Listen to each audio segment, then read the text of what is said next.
Elias Ecomon. I am a holistic ecotourism planner and ecolodge designer, and my firm's mission is to take the professions of landscape architecture and architecture across remotest parts of the planet. Of all the products in the African tourism industry, like transportation, operators, guiding, the one product that generates the most per guest is the accommodation product, like this Ecolodge in Egypt. For indigenous peoples, Ecolodge ownership and operations can be the most profitable scenario. Other models include a joint venture, private operator community partnerships. My talk today is focused on Africa, and if ecolodges are designed holistically and beautifully, they can be the main drivers for biodiversity conservation and poverty alleviation. How can we ensure that local communities are empowered not only financially, but through the use of their wisdom and their local know-how?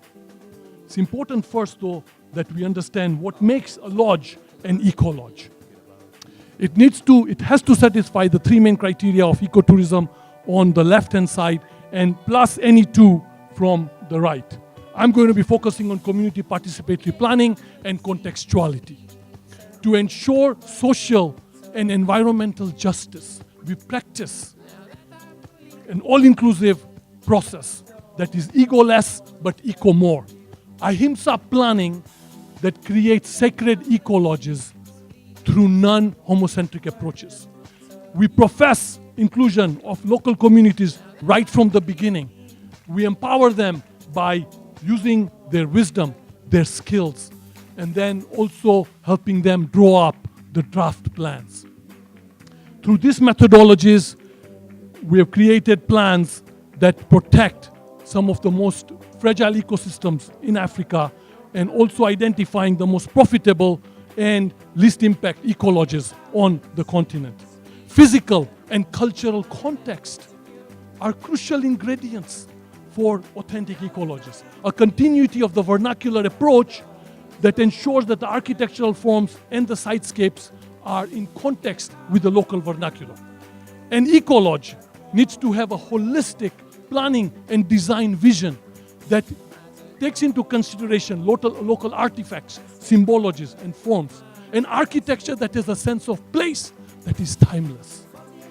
Visually, the architecture and landscape philosophy needs to ensure that the architecture and the buildings and the gardens are also visually pleasing to the vultures, the lions, the zebras, like this view before me. In one certain aspect, I think ecolodges have lost their spark. In this age of climate change causing extreme environmental conditions, the sourcing of ecolodges in terms of the food aspect needs to be revisited.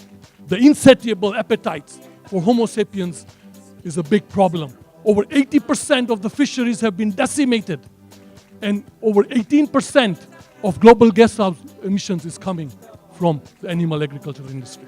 There are ecolodges out there in the world that have now become totally vegetarian and offering plant-based foods, organic, through indigenous servers.